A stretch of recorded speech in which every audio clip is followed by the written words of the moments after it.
Halo semuanya, perkenalkan, nama saya Adrian Gesi Laksmana dengan NIM 25055551144.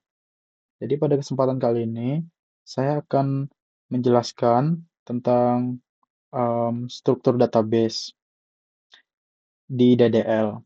Jadi DDL itu mencakup perintah seperti create, alter, drop, dan lain-lainnya. Oke, kita langsung lanjut ke penjelasan di command prompt. Oh ya, di sini saya menggunakan command prompt. Jadi langkah pertama untuk masuk ke MySQL ya, kita ketikkan MySQL min u root min p. Karena saya belum membuat password, jadi kita enter. Setelah itu kita membuat database pertama kita.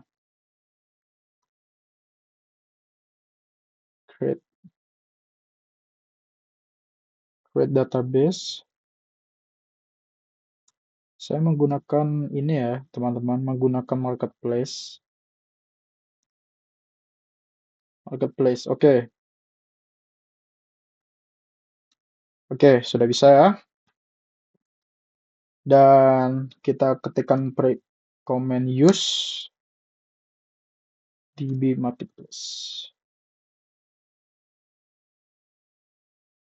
Oke, jangan lupa ya penutupnya, simbol penutupnya. Jadi use ini digunakan untuk mengaktifkan database-nya ya.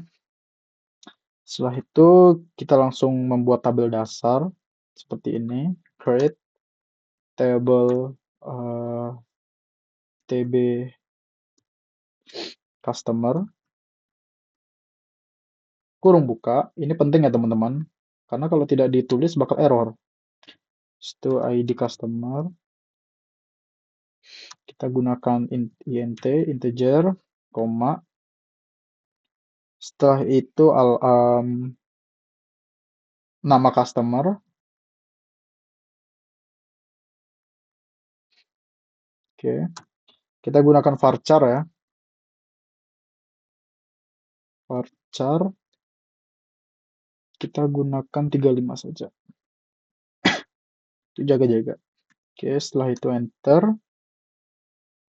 Gunakan alamat. Alamat kita gunakan varchar juga.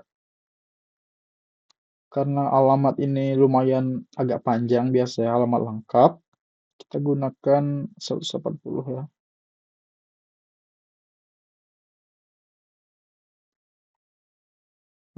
Koma. Dan yang terakhir kita masukkan kode pos. Char, kita gunakan char. 5 saja. Oke. Setelah itu, ini jangan diberikan koma ya, karena sudah mau diberikan penutup, jadi kita tinggal enter, kurung tutup, dan berikan simbol tutup ini. Oke, langsung kita enter. Oke, bisa. Jadi tabel ini digunakan untuk menyimpan data pelanggan seperti nama, alamat, kode pos, dan kita langsung buat tabel kedua, yaitu tabel row. Create table tb row. Oke, kurung buka ya. Kita buat id row. Kita gunakan integer.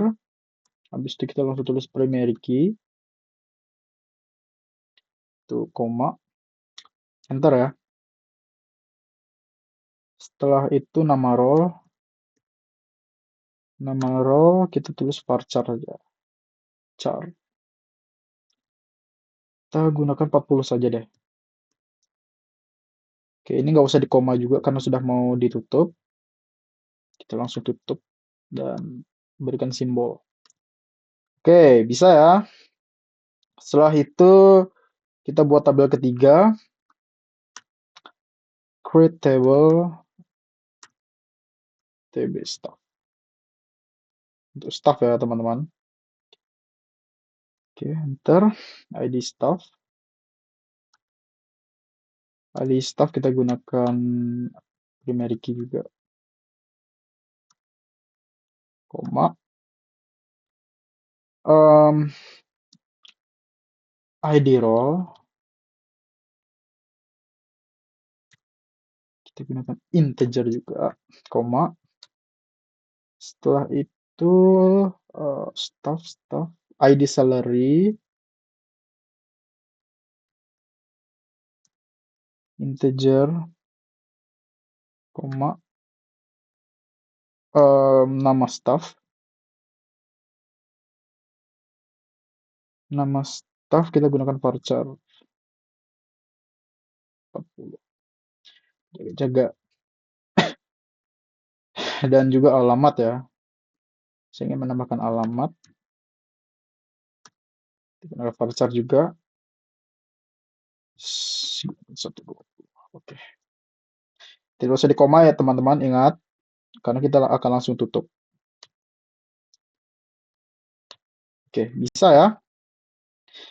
Selanjutnya kita buat tabel keempat, create table. Oke, kita buat tentang kategori. Enter. Nah, teman-teman.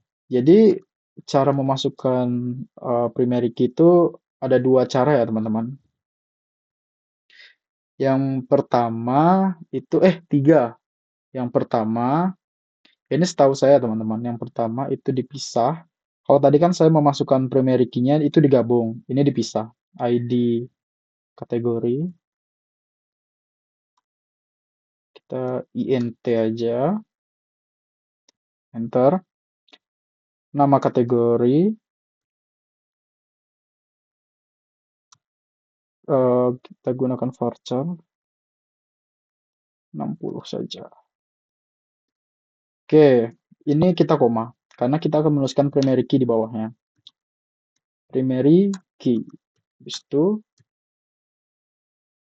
kita tutup. Tambahkan ID kategori. ID kategori. Oke, udah ya. Tidak usah di koma karena ini udah mau batasan akhir. Oke, enter. Kurung tutup. Kasih simbol. Oke, bisa ya teman-teman. Oke, tabel kategori udah. Tadi tabel keempat, sekarang tabel kelima teman-teman. Create table yang salary ya. Buka. Kita kasih ID salary. INT. Setelah itu primary key. Primary key, koma. ID role. Dan INT. Koma. Setelah itu nama salary.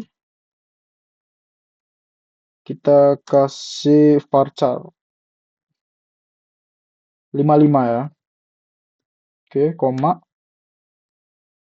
Jumlah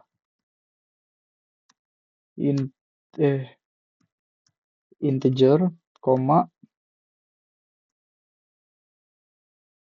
Kita tambahkan foreign key, teman-teman. Foreign key, ID role,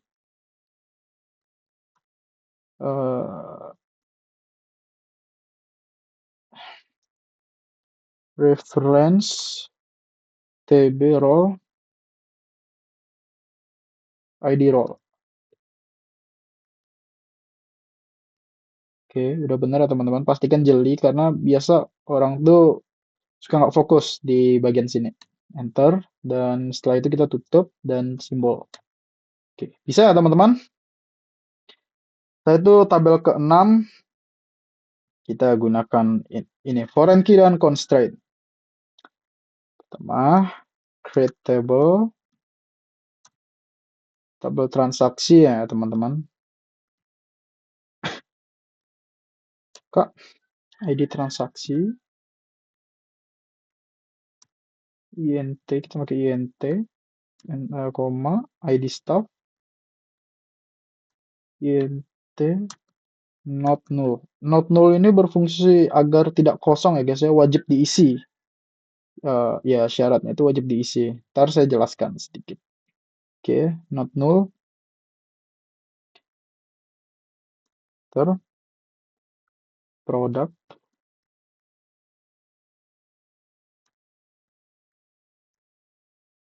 varchar 60. Oke, setelah itu harga desimal. Kita gunakan desimal lah.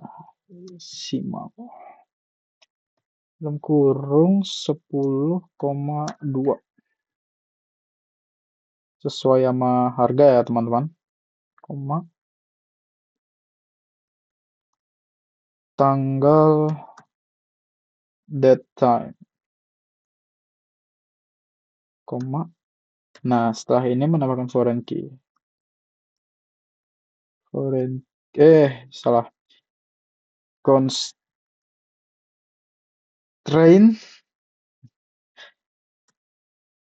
FK stuff. Foreign key ID stuff reference TB stuff dalam kurung ID stuff. Oke, sudah ya teman-teman. Tinggal kita enter, kurung tutup, dan simbol. Oke, error.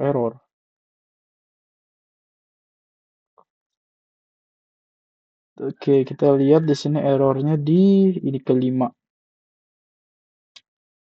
2, 3, 4, 5. Oh iya, kita salah teman-teman. Soalnya ini saya menggunakan kurung ya. Oke, nggak apa, kita ulang. Tabel transaksi. Ini harus dilihat teman-teman. Soalnya kadang banyak yang tidak fokus di bagian sini. Not null, oke benar. Produk varchar, oke benar. Harga desimal, oke ini nih yang salah. Oke, ini ya teman-teman, nggak usah pakai kurung seharusnya. Kita langsung um, enter. Setelah harga desimal,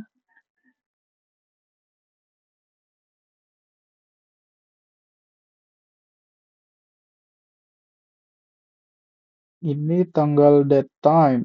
Tanggal date time, koma, oke benar. Setelah itu constraint. Oke, kita tulis lagi aja teman-teman. Constraint FK staff foreign key ID staff. Oke, salah. ID staff reference TB staff ID staff. Oke, ID staff. Constraint FK staff foreign key ID staff reference staff. Oke, udah bener ya teman-teman. Tinggal kita enter. Itu kurung tutup dan simbol. Oke, error lagi. Kita lihat di bagian mana error. Line 7. Hmm, hmm, hmm, hmm. Oke, kita lihat ya. Bagian 7. 1, 2, 3, 4, 5, 6, 7. Oke.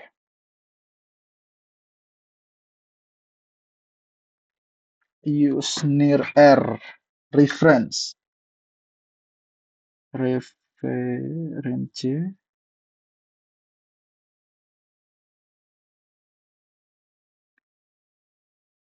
Foreign key. Oke, apa yang salah nih?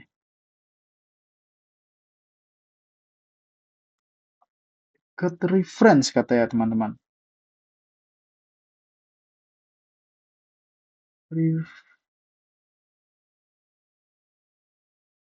Penulisannya kayak yang salah. Oh ya, pakai S ya teman-teman. Astaga, maaf teman-teman.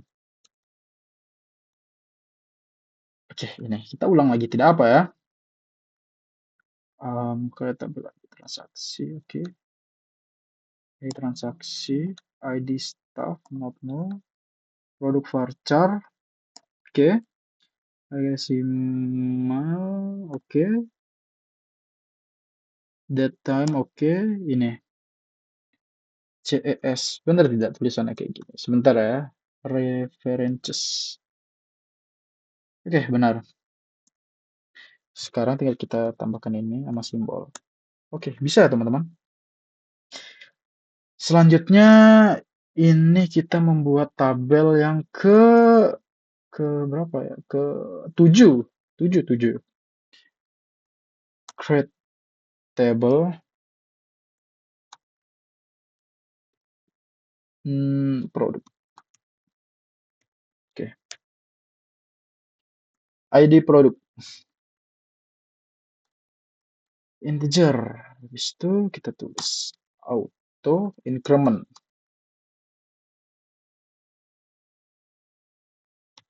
Di sini kita menggunakan constraint yang lengkap ya teman-teman. Auto increment. Oke, enter. Jadi kategori. Oh, maaf. ID kategori int dan default. Satu. Oke, kasih koma, kode produk varchar 25. Not null, kita gunakan not null, unique, koma. Setelah itu nama produk varchar. Varchar kita gunakan berapa ya? 120 saja. Oke. Kita gunakan not null juga. Koma. Harga. Kita gunakan tipe data desimal. Samakan saja ya 1012. 102. Not null. Kita gunakan cek. Oke, harga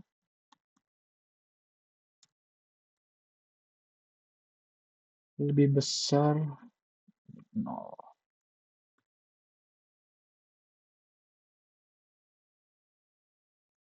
Oke.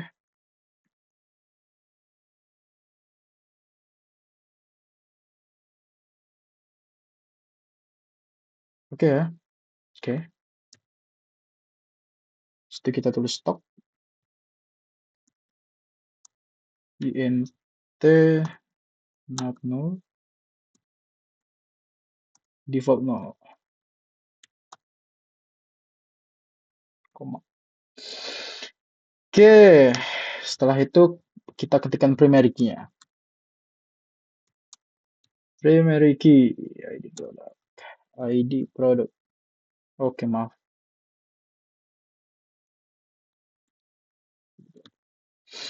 Oke. Koma. Setelah itu foreign key-nya. Jangan lupa constraint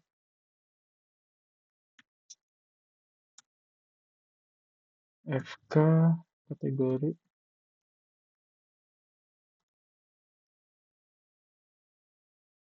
foreign key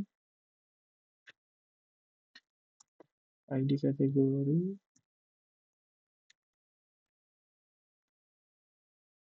references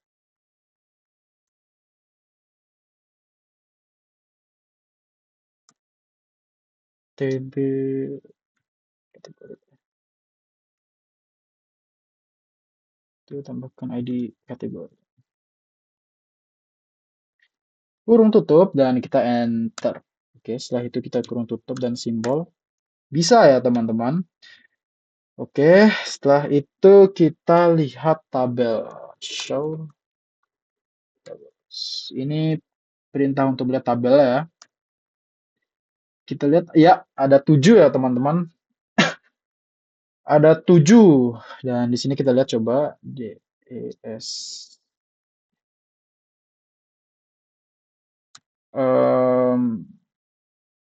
TB transaksi. Oke, di sini kita lihat ya. Em,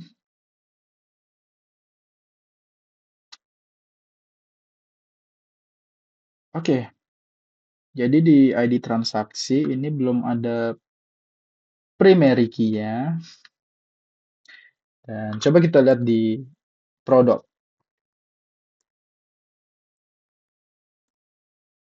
Oke, di sini lengkap ya. Ada primary key-nya, foreign key-nya, dan unique key-nya. Tinggal, oke lengkap, lengkap. Wow. Setelah itu coba kita lihat show create table TB produk. Oke, oke di sini kita bisa lihat ya teman-teman ada constraint-nya, primary key-nya, dan key-key lainnya. Ini tuh untuk melihat struktur-struktur di ini membantu melihat struktur ya teman-teman. Oke. Setelah itu kita lanjut ke alter. Jadi teman-teman kalau ingin mengubah nama tabel atau merename nama tabelnya, kita menggunakan alter di sini. Alter. Alter tabel. Kita ubah customer. Oke. Rename TB pelanggan. Oke, gini ya teman-teman. Jangan lupa. Oke, sudah bisa. Dan kita lihat. Kita lihat di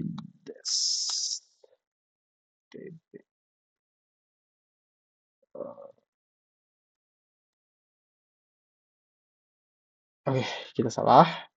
Maaf teman-teman, saya lupa. Oke, ini ya teman-teman, tabel pelanggannya udah berubah. Cuman di sini ID customer, nama customer masih ya, masih atas nama customer. Sini kita bisa ubah juga kalau ntar. Dan ini, jikalau kita ingin menambah kolom, ini kan cuma ada 4 ya teman-teman, 4 kolom. ID customer, nama customer, alamat, kode pos. Jika kita ingin menambahnya, kita bisa ketikkan alter table. Oke.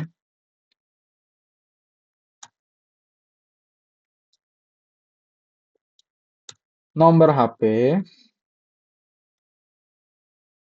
kan varchar 25. Oke, udah seperti ini, koma. Dan kalau teman-teman ingin cuma satu saja ingin menambahkan kolom, ya udah teman-teman tidak usah koma. Berarti langsung ke ini penutup, simbol penutup. Karena saya ingin menambahkan dua, saya tambahkan koma. Tulis lagi add gini aja. Oke. Saya ingin menambahkan tanggal lahir. Tanggal lahir kita gunakan char saja. Tanggal lahir tuh berapa? 10 saja deh. 10 dan kita tulis not null-nya. Not null. Ini wajib terisi soalnya. Dan ini tutup. Tidak usah koma. Kita langsung enter. Oke. Kita bisa lihat ya. DSC pelanggan. Oke, di sini sudah bertambah ya teman-teman dari 4 ke 6. 3, 4, 5, 6. Ya, ke 6 ya teman-teman. Ada nomor HP dan tanggal lahir. Dan jikalau ingin menghapus kolomnya, kita bisa tulis seperti ini. Alter table TB pelanggan drop kolom. Saya ingin menghapus apa ya? Alamat deh. Oke, sudah terhapus ya teman-teman. Kita lihat lagi. Oke, sudah terhapus teman-teman. Di sini berarti cuma ada 5 kolom. Dan juga kalau kita ingin merename kolom ya teman-teman. Ingin mengubah nama kolom ini. Misal nama customer kita ubah ke apa ya, username gitu misalkan. Tinggal klik ini aja. Tuliskan ini TB pelanggan. Rename kolom nama customer to username. Oke, gini ya teman-teman, dan lupa tutup enter. Oke, sudah bisa teman-teman. Kita lihat lagi. Ya, sudah berubah di sini dari nama customer ke username. Setelah itu teman-teman, setelah mengubah nama ini, kalau kita ingin merubah nih, merubah nama kolom, berubah kolom ya. Jadi seperti ini.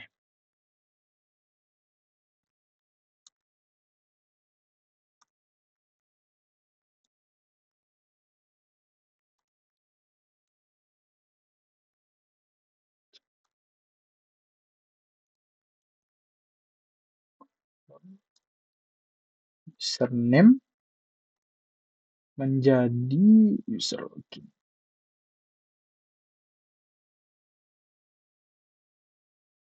Hmm,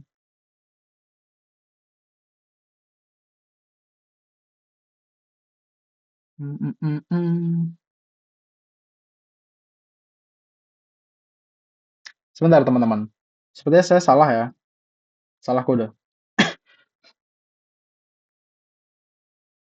Hmm, oh, maksud saya seperti ini teman-teman.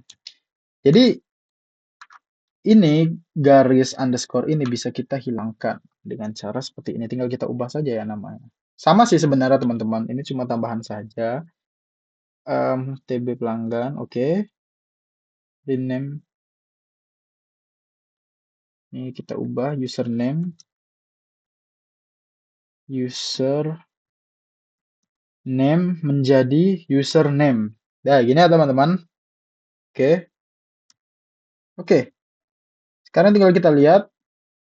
Ya, username di sini sudah tidak ada underscore-nya. Cuman ya tidak ada underscore aja sih sekarang.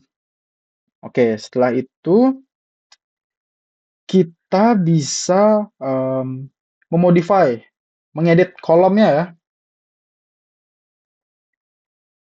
Misalkan di sini user login, tanggal lahir di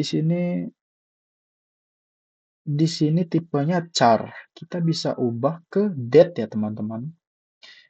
Seperti ini. Modify. Salah. Alter table TB pelanggan. Setelah itu TB pelanggan modify kolom user login. Oke. Modify kolom user login. Kita belum mengubah ya teman-teman. Kita pakai ini saja deh. Username. Username varchar 40. Ini kan 35 ya teman-teman. Kita ubah ke 40. Char 40. Oke, kita tutup, koma. Enter. Modify kolom lagi, kita ubah tanggal lahirnya. Tanggal lahir. Kita ubah ke date ya teman-teman. Oke, setelah itu langsung kita tutup saja. Oke, kita lihat. Ya, udah terubah ya teman-teman tipe data ya. Nih, yang dari varchar 35 bisa menjadi 40 dan eh, char 10 bisa menjadi date ya teman-teman atau tanggal. Itu adalah fungsi yang modify atau memodifikasi kolom ya. Selanjutnya, bagaimana cara kita menambahkan primary key? Oke, teman-teman, kita lihat di sini ya. Tabel pelanggan di sini tidak ada primary key. Kita bisa menambahkannya dengan alter table lagi. Tabel pelanggan, enter. Add primary key, ID customer. Oke, seperti ini ya teman-teman. Kita langsung tutup saja. Enter. Kita bisa lihat. Ya, di sini udah ada primary key ya teman-teman. Di ID customer ini sekarang sudah muncul.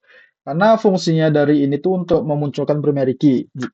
Jikalau kalian atau teman-teman lupa mengisi primary key, bisa diisi dengan perintah seperti ini. Selanjutnya, bagaimana cara menambahkan foreign key? Oke, menambahkan foreign key itu bisa teman-teman. Alter table lagi, tb staff, table staff, enter. Add foreign key, ID role. ID role-nya belum di foreign key ya, guys. ID role. Oke, setelah itu reference tb role. Dalam kurung ID role. Kurung tutup. Jangan lupa kita menambahkan simbol penutupnya. Enter. Setelah itu kita tinggal cek descript tabel staff. Terlalu besar. Terlalu besar. TB staff.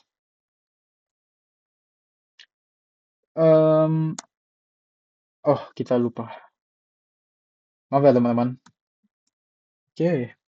Ya, di sini ID role-nya udah ada primary key-nya, teman-teman. Udah muncul primary key-nya. Tadi kan tidak ada.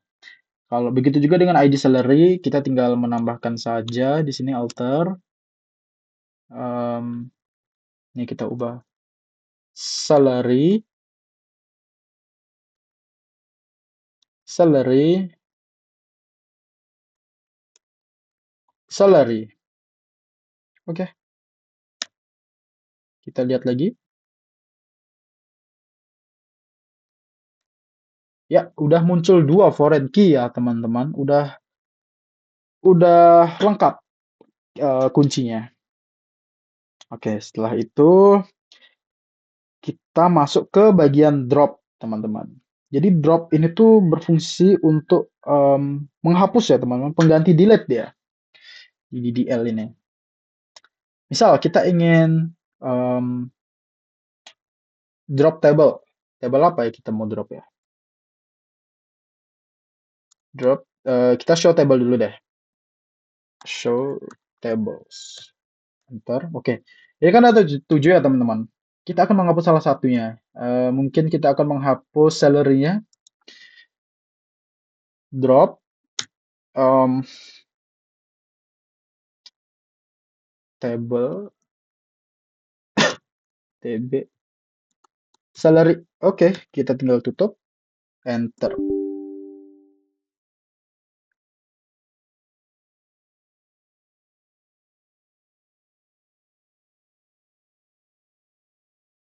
Oke, teman-teman. Karena di salary-nya itu ada ini ya. Ada foreign key-nya ya, teman-teman ya.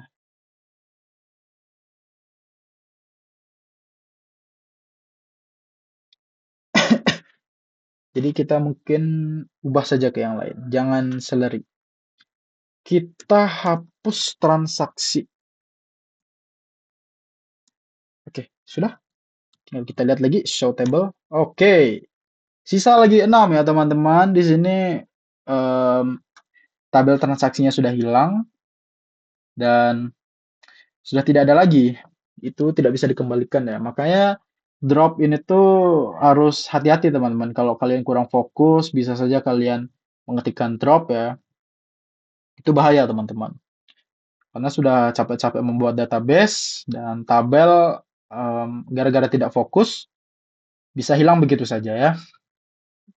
Jadi oh, dan yang terakhir teman-teman, ini tuh adalah drop untuk menghapus seluruh database. Satu database yang kita buat ini. Kita bisa menghapus database-nya. Drop database DB Marketplace. Ini tuh untuk menghapus seluruh ini teman-teman. Apa? Satu database yang sudah kita buat ini Marketplace ini bakal kehapus ya. Bakal hilang dan tidak bisa dikembalikan lagi. Jadi hati-hati saja sih teman-teman. Contohnya seperti ini. Saya berikan contoh. Sebelum itu saya ingin menunjukkan show database.